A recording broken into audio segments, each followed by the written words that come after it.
A little leaven leaveneth the whole lump. Welcome to Crucified with Christ Kids. Today we are opening our King James Bible to 1 Corinthians chapter 5. The Apostle Paul had heard about a very serious problem in the church at Corinth. Some of the Corinthians were allowing sinful behavior in their assembly, and instead of being concerned about it, they had become proud. Paul teaches them that sin should never become something for believers to celebrate or ignore. And he gives them a simple picture we can understand. A little leaven can affect the whole lump. So, grab your Bible and come learn what God teaches the body of Christ through the Apostle Paul. 1 Corinthians 5. It is reported commonly that there is fornication among you, and such fornication as is not so much as named among the Gentiles, that one should have his father's wife. And ye are puffed up, and have not rather mourned that he that hath done this deed might be taken away from among you. For I verily, as absent in body but present in spirit, have judged already, as though I were present, concerning him that hath so done this deed, in the name of our Lord Jesus Christ, when ye are gathered together in my spirit, with the power of our Lord Jesus Christ, to deliver such an one unto Satan, for the destruction of the flesh, that the spirit may be saved in the day of the Lord Jesus. Your glorying is not good. Know ye not that a little leaven leaveneth the whole lump? Purge out therefore the old leaven, that ye may be a new lump, as ye are unleavened. For even Christ our Passover is sacrificed for us. Therefore let us keep the feast, not with old leaven, neither with the leaven of malice and wickedness, but with the unleavened bread of sincerity and truth. I wrote unto you in an epistle not to company with fornicators, yet not altogether with the fornicators of this world, or with the covetous, or extortioners, or with idolaters, for then must ye needs go out of the world. But now I have written unto you not to keep company, if any man that is called a brother be a fornicator, or covetous, or an idolater, or a railer, or a drunkard, or an extortioner. With such an one know not to eat. For what have I to do to judge them also that are without? Do not ye judge them that are within? But them that are without God judgeth.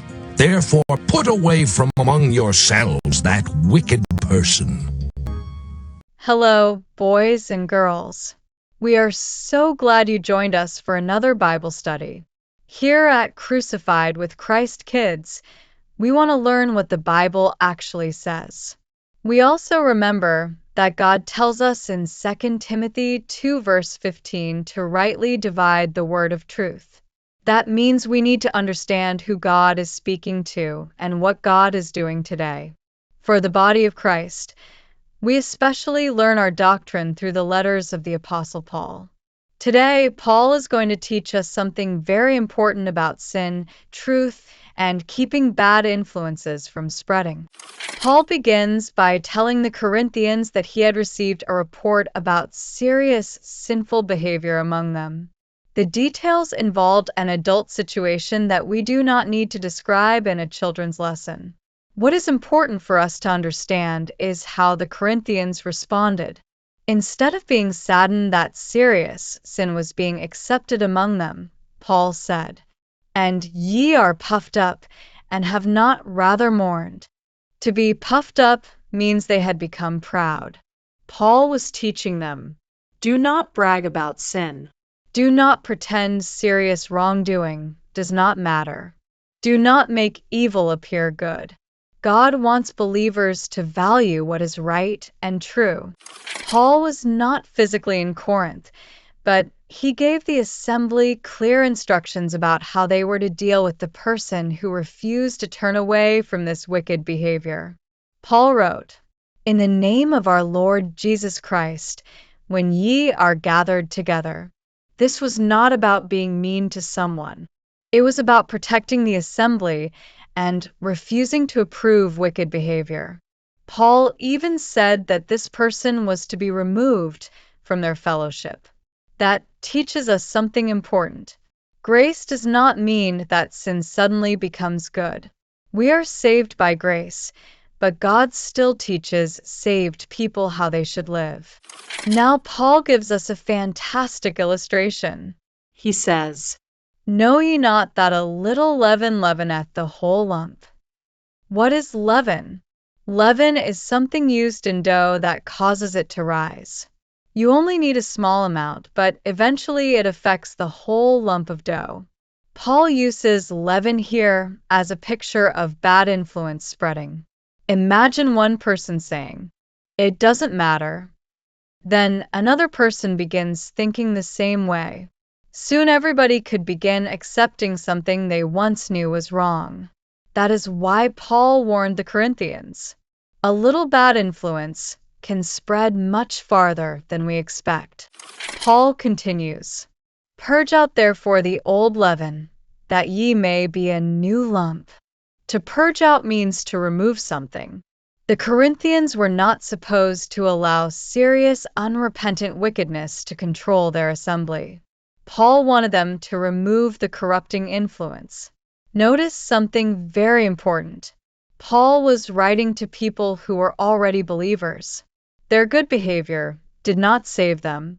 Jesus Christ had already provided the sacrifice. But because they belonged to Christ, Paul wanted them to live differently from the sinful world around them. Paul then points us to Christ.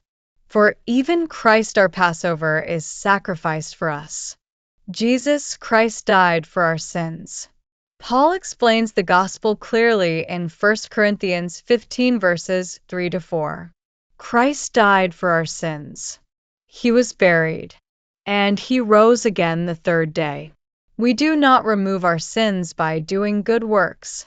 We do not save ourselves by behaving perfectly. Salvation is God's gift, received by faith in what Christ accomplished for us. That is the wonderful message of God's grace. Paul contrasts wickedness with something much better. He writes about the unleavened bread of sincerity and truth. God wants believers to be sincere. That means we should not pretend to be something we are not. And God wants us to love truth. Truth matters. God's word is not something we change whenever the world changes. Instead, we learn God's word and allow it to change the way we think. Paul explains something very important. He was not telling believers that they could never speak to an unbeliever who sins. If that were the rule, Paul says, we would have to leave the world. We live around people who do not believe the gospel every day. We can be kind to them. We can help them. And most importantly, we can share the gospel with them. We should never think we are better than other people. Every one of us needs God's grace. Paul's warning especially concerns someone who is called a brother while openly continuing in serious, sinful behavior. Paul lists several examples of behavior that should not be accepted as normal within the assembly. His point is not that Christians never make mistakes. Christians still struggle with sin. The issue was openly continuing in wicked behavior while expecting the assembly to accept it. The assembly was supposed to stand for truth rather than approving sin. Paul asks, "For what have I to do to judge them also that are without? Do not ye judge them that are within." Then he says, "But them that are without God judgeth." There is an important difference. The assembly has responsibility concerning what happens within the assembly, but people outside the assembly are ultimately judged by God. Our mission is not to run around trying to punish everybody in the world. We should tell people the good news of Jesus Christ so that they can believe and be saved. Now, let's rightly divide what we learned. Paul is writing to the Church of God at Corinth. These believers are members of the body of Christ. This is different from putting Israel under the law of Moses. We are living in the dispensation of the grace of God. We are not saved by keeping Israel's law. We are saved by grace through faith. But grace does not teach us to celebrate sin. Paul wrote in Titus 2 verse 12 that grace teaches us that we should live soberly, righteously, and godly in this present world. That is why sound doctrine matters. When we understand who we are in Christ, God's Word begins changing the way we think and live. Let's remember today's lesson. A little leaven can affect the whole lump. Bad influences can spread when they are allowed to continue. Believers should never boast about wicked behavior. The Corinthian assembly was commanded to remove a corrupting influence from among them. Paul tells believers to value sincerity and truth. We are still supposed to live around unbelievers and share the gospel with them. God judges those who are outside. And most importantly, Christ died for our sins, was buried, and rose again the third day. That is the gospel we believe today. Boys and girls, the greatest message we can ever know is the gospel of Jesus Christ. Jesus Christ died for our sins.